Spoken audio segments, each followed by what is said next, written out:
Bonjour à tous, bienvenue sur la chaîne. Donc, je vous rappelle une chaîne de bons plans en import, principalement sur des produits plutôt de geek en fait. Aujourd'hui, je vous présente encore une console portable, la console Ambernic RG552, qui fait partie du haut de gamme chez Ambernic. Ambernic, comme je vous le disais sur une précédente vidéo, qui est une marque réputée sur les consoles de rétro gaming. Donc là, on est plutôt sur un modèle haut de gamme, on est un peu moins de 200 €. Voilà, je vous mets le lien sur le descriptif sur ce test. Voilà, on est sur du produit haut de gamme, même s'il y a maintenant une remplaçante, la RG556, ça en reste pas moins un produit intéressant. Donc je vais vous faire voir tout ça en détail, on fait un petit unboxing et je vous donnerai mon avis là-dessus. Parce qu'en même temps, ce qui est intéressant, c'est son positionnement par rapport à d'autres concurrentes, parce que il y a d'autres concurrentes dans ce format-là, un petit peu plus cher dans ce gamme de prix, la Retroid Pocket 4 Pro pour vous donner un avant-goût un peu du comparatif qui va se faire. Voilà, comment on se positionne par rapport à tout ça. Donc je vais vous détailler tout ça, je vais déjà vous faire une présentation du produit, un petit unboxing rapide, un petit déballage, puis après on va parler du produit en lui-même. Alors dans l'emballage, toujours une belle boîte en carton, vous voyez, tac, comme d'habitude. Un verre trempé, merci beaucoup, avec le petit kit pour l'installer. Un manuel, alors manuel toujours chinois. Bon, heureusement qu'il y a l'anglais, merci beaucoup. Puis d'ailleurs, je voulais vous donner une énorme astuce pour vous après, parce que moi je l'ai reçu, tout est en chinois, donc c'est pareil, je vous filais la manip là, parce que j'ai galéré plus d'1 heure pour arriver à la passer en français. Autant je vais vous faire gagner beaucoup de temps. Rien que pour ça, ça mérite de regarder la vidéo, je vous le cache pas, parce que ça m'a beaucoup énervé de ne pas savoir comment... voilà, beaucoup galéré, je me suis amusé à traduire le chinois, etc. avec un téléphone, enfin bref, c'était d'une galère, j'ai passé 1 heure, 1 heure et demie, ça m'a super énervé. Donc je vais vous faire gagner beaucoup de temps là-dessus.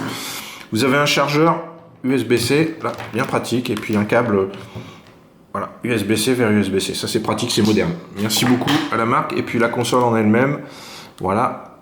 Les slots mémoire, les 2 slots, un bouton reset, un bouton fonction, là les petites grilles de ventilation pour le son, le bouton power, nos sticks habituels, le USB-C de charge, USB-C pour transférer des données, la sortie HDMI, sortie casque, ici une belle grille de ventilation. Vous allez voir aussi, je vais vous parler un petit peu de l'aspect bruit, parce que plus vous avez une console puissante, plus forcément ça fait un petit peu de bruit. De ce côté-ci, le bouton power, le grand écran, donc c'est un écran, attendez, je regarde ma petite fiche, 5,36 pouces, voilà, en 1920 par 1152, et puis l'arrière qui est super joli. Alors tout ça est en alu, donc c'est qualitatif, ça se voit tout de suite. J'en ai testé d'autres de consoles, et là ça fait qualitatif, il n'y a pas de, voilà, il n'y a pas de lézard. On sent bien qu'on a un produit qui n'est pas le même produit que du bas de gamme. C'est un peu plus lourd d'ailleurs. On sent qu'on est sur quelque chose de plus costaud. Là-dessus, il n'y a pas de lézard. C'est quand même net et évident. Vous voyez les joysticks, les sticks qui sont même un peu renfoncés, voilà, qui sont un peu protégés. Voilà, les boutons, ils respirent la qualité. Je ne fais pas de bruit, je clique un peu dessus. Voilà, rien à dire là-dessus. Ça respire la qualité. Je me suis mis dans une pièce un peu plus sombre pour qu'on voit un peu mieux l'écran, qu'il y ait un peu moins de reflets. Allez, je démarre la console, vous verrez le temps de boot. Alors c'est une console avec double système d'exploitation. Vous avez soit de l'Android ou soit du Linux. Là, on va démarrer sur du Linux avec Batocera. C'est un système d'exploitation sous Linux qui vous met toutes les consoles. Puis je vais tout de suite vous faire voir comment on bascule la console en français, parce que vraiment ça c'était l'énorme galère pour moi. Je vous fais juste voir un peu l'interface, vous allez voir l'interface superbe, franchement. Et là c'est clé en main en fait, c'est arrivé avec les deux, je vous ai pas fait voir en présentation, mais il y avait les 2 cartes mémoire qui étaient fournies avec. Ça arrive prêt, c'est une clé en main. Ça c'est la différence avec la Retroid Pocket 4 Pro, qui est pas tout à fait clé en main, qui a pas une interface aussi belle sortie de boîte. Vous galérez un peu plus pour paramétrer tout ça. Là, en dehors du changement de langue, allez, je vous fais voir les menus, les consoles. Vous voyez quand même, c'est superbe. Et puis il y a une musique de fond. C'est vraiment très très beau. C'est franchement visuellement, on se dit, ils ont fait. Là, le système d'exploitation, il a été poussé. Voilà. Ils ont pas fait semblant là pour le coup. Hein. Allez, je vous fais voir tout ça. Tac, tac. Voilà. Franchement, c'est très beau. Voilà. Rien à dire là-dessus. Grand bravo. L'interface est superbe. Rien que pour ça, vraiment. Et sans galère d'installation. Donc merci. Je vous fais voir les réglages. Allez, hop. Donc le bouton Start pour les réglages. Alors, vous avez, là je suis en français, hein, paramètres des jeux, paramètres des manettes, paramètres de l'interface, paramètres des collections de jeux. Je vais baisser un peu la musique, qu'on s'entende un petit peu. Paramètres réseau, Scrapper. Alors, vous allez voir que j'ai bien galéré. Je vais vous expliquer la petite astuce parce que j'ai mis un peu de temps à trouver. Parce que j'ai trouvé assez facilement finalement où était le langage. Vous l'avez ici dans paramètres système, l'avant-dernière icône. Donc, vous allez dedans. Et puis là, j'ai vite trouvé quand même que, vous voyez, le deuxième...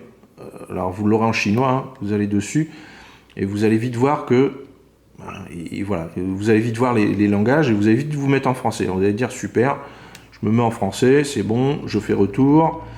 Et puis là, il va vous dire, hop, après vous faites quitter. Et puis là, il va vous dire de redémarrer. Sauf que quand vous redémarrez, ça redémarre sans arrêt en chinois. C'est hyper énervant. J'ai dû le faire 20 fois, je dis c'est pas possible, je comprends pas un truc. Donc, ce que j'ai fait au bout d'un certain nombre de fois, j'étais dans mes paramètres réseau, j'étais me connecter à mon réseau Wi-Fi. Je sais pas, alors, je sais pas si c'est indispensable ou pas, en tout cas je l'ai fait. Vous l'avez ici, paramètres réseau, hein, vous voyez l'icône, c'est l'icône Wi-Fi, hein, il n'y a pas de lézard, c'est pas très compliqué. J'étais me mettre en Wi-Fi.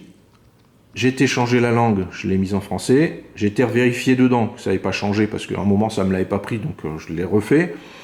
Et il vous dit normalement, il vous dit en chinois, parce que je l'ai traduit le truc avec mon téléphone.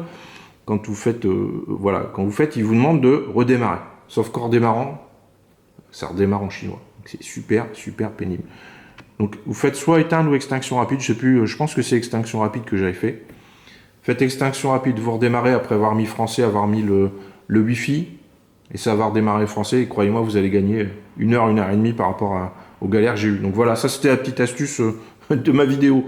Donc profitez-en bien, parce que franchement, moi ça a été une galère incroyable. Alors je sais pas si vous allez bien voir, mais bon voilà, il y a des réglages en veux-tu, en voilà un peu partout. Ça manque pas de réglage, hein, je veux dire, on est loin de la précédente console rétro gaming basique que j'ai testé. On voit là que tout de suite c'est beaucoup plus poussé. Alors vous avez le double système d'exploitation, vous avez celui-ci qui est clé en main, là, qui est super pratique. Je vais vous faire voir un peu les jeux qui sont installés parce que c'est quand même installé avec un nombre de jeux assez conséquent. Puis combien de milliers de jeux il y a, enfin bref, comme toujours. Là, le lien que je vous mettrai dans le descriptif, vous verrez, c'est le lien avec ces milliers de jeux. Enfin bref, c'est énorme. Voilà. Je vous fais défiler ça très rapidement. Je vous les fais pas tous, hein, sinon faire une vidéo d'1 heure là, c'est pas le but. Hein. Hop, c'est Engine. Voilà. Puis vous avez les petits. On peut scraper aussi après dans le menu là. Hop, si je vais dans le menu, vous voyez, vous avez scrapé ici. Voilà, scraper c'est pour remettre les jaquettes au jeu où vous n'avez pas de jaquettes. Il y en avait quelques-uns qui n'y étaient pas, donc il faut le faire. C'est assez long pour scraper, mais après voilà, ça rend encore mieux dans votre collection. Vous voyez là, hop, j'étais un peu vite. Tac. Voilà, là j'ai pas tout scrappé. Vous voyez, il en manque quelques-uns. Il y en a qui y sont, mais ils y sont pas tous. Hop, Nintendo 64, donc là les stickers vont être bien. Game Boy Color, Advance, Nintendo DS. Voilà. Et voilà. Si vous avez encore un petit menu ici, setup là, qui est encore un petit peu en chinois là pour le coup, mais bon, on comprend avec les icônes sur la droite, on comprend un peu ce qui se passe et finalement il y en a très peu d'utilité de ce menu là. Voilà. PlayStation, PSP, hop, on va regarder. Voilà, il n'y a pas un nombre de jeux. Je pense qu'après il faudra vous en rajouter un tout petit peu. Voilà. Alors forcément, je vous disais, la comparaison, elle se fait avec, je vous dirais, dans la gamme de prix, on est plutôt voilà, un peu moins de 200 €. Et la question qui se pose, c'est avec la Retroid Pocket 4 Pro, pardon. Parce que celle-ci, je l'ai eu aussi, la Retroid. Alors, ça, c'est la partie, hein, j'ai beaucoup de choses à dire sur la console, mais ça, c'était la partie Linux. Mais après, si vous voulez booter, je vais vous le faire. Hop. Allez, on va booter sur la partie Android. Voilà, on va booter, hop là, sur la partie Android. On va enlever la carte mémoire. Voilà, et puis on reboot. À quoi ça sert d'avoir les deux systèmes si vous ne savez pas? En fait, c'est que vous avez des émulateurs qui sont un peu plus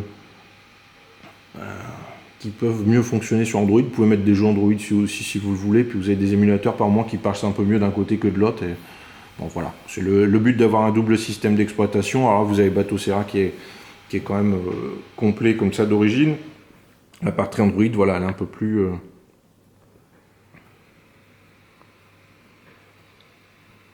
il y a un petit peu plus de choses à faire. Hop. Ben voilà. Alors l'Android permet aussi d'avoir le tactile. Hein. Voilà, ici vous avez quand même un certain nombre d'applis qui sont installées par défaut. Après là, pour avoir l'interface comme tout à l'heure, je vais regarder si je trouve ça. Ah voilà, vous avez les paramètres là, l'interface naturellement elle est un peu moins intuitive. J'ai vu, il y a beaucoup d'applications qui sont en chinois, donc je pense qu'il faudra réinstaller, mettre quelque chose de plus propre. Vous allez dans les paramètres ici pour remettre en français, il n'y a pas de problème. Ça c'est assez simple, donc dans système en bas, vous voyez, hop, vous pourrez changer la langue d'ailleurs, pourquoi c'est encore... Hop, c'est bien mis en français, chinois, mais de toute façon on va enlever le chinois, ça ne sert plus à rien. Donc voilà, voilà, ça demandera un petit peu plus de travail, l'interface ça se trouve aussi, vous avez des interfaces pour aller quelque chose, mais ça demandera un petit peu plus de travail que la version Batocera. Moi je vous dis tout de suite, c'est clé en main Batocera, donc ça c'est quand même le gros avantage de cette console. Après, on va parler tarifs, on a un peu moins de 200 €. Moi la Retroid Pocket 4 Pro, finalement, alors là c'est un peu moins de 200, mais avec les cartes mémoire quand même. Hein. La Retroid 4 Pro, je l'avais payé, je crois que c'était 220-230 quand on met les frais éventuellement en plus sans douane. Encore j'ai eu de la chance de ne pas avoir de douane, mais si vous avez de la douane tout ça c'est encore plus bien. Puis il faut rajouter une carte mémoire, donc j'étais monté facile à un bon 250, puis je crois que j'avais pris la housse, ce qui augmentait encore de 10 €, donc j'étais à 260. Vous voyez, on a une console qui est un peu qui en termes de performance se fait doubler par la Retroid Pocket 4 Pro, mais elle est en même temps plus chère. C'est comme la Odin 2 Pro, c'est pareil, elle est encore plus chère que la Retroid Pocket, mais voilà, elle est encore plus performante. Donc voilà, en fait on est juste en dessous, on est dans quelque chose où vous fixez un budget à moins de 200 € et vous dites, ben voilà, puis en plus l'avantage aussi par rapport à la Retroid Pocket 4 Pro, c'est qu'ici les réglages ils sont vachement plus limités, quoi. Enfin, vous avez tout de suite l'interface qui va marcher. Voilà, vous n'allez pas bidouiller, devoir acheter, parce que la Retroid Pocket 4 Pro, quand même dessus, il y a quand même des applis, des émulateurs qu'il faut payer en plus. Si vous voulez mettre les versions qui vont bien, des versions pro, etc., des logiciels, vous repayez, vous remettez encore quelques euros là-dedans dans la machine. Ici, c'est pas le cas, tout est fonctionnel tout de suite. Donc voilà. Après, vous aurez un peu plus de puissance, donc un peu plus de consoles, des jeux un peu plus... voilà. Mais là, je vous ai fait voir toutes les consoles quand même qui tournaient dessus. Ça tourne bien hein, là-dessus, voilà. Donc c'est une question de budget finalement si vous prenez ce modèle-là. Alors je vais essayer d'avoir la RG 556, voir elle est un tout petit peu plus chère, voir un peu ce qu'elle apporte par rapport à celle-ci. Je essaierai de la tester prochainement, mais bon ça je vous le garantis pas. C'est en fonction voilà, des produits que je teste en fait. Donc là, voilà, donc c'est une console bien finie, vous avez compris. Une belle qualité, un format un peu plus lourd, un peu moins transportable que d'autres. Après voilà, vous avez une interface qui est superbe, sortie sans... Si vous n'êtes pas un gros bidouilleur, faites gaffe aux autres consoles, il y a quand même des consoles qui nécessitent pas mal de paramétrage. Ici c'est pas le cas. Ici, sortez de boîte, vous enclenchez, vous basculez en français, ça sera la pire galère que vous aurez. Puis après ça fonctionne sans problème, vous n'aurez pas besoin de retoucher à tout. Après si vous êtes un gros bidouilleur de compétition, prenez plutôt une Retroid Pocket 4 Pro, ce sera un peu plus adapté à vous. Vous mettrez un petit peu plus, ce sera un peu plus adapté, vous mettrez des jeux Switch par exemple. Ici, je vous avoue que je m'aventure pas trop. C'est peut-être possible de faire tourner quelques jeux Switch, mais bon, vous aurez moins de puissance, donc forcément ça va tourner moins bien. Il n'y a pas de secret non plus là-dessus. Hein. Voilà, j'espère que la vidéo vous a plu. N'hésitez pas à vous abonner si la chaîne vous plaît, à mettre un petit pouce pour dire que ça vous a plu, et puis laissez un commentaire si vous avez besoin, j'y répondrai avec grand plaisir. Et je vous dis à bientôt. Salut!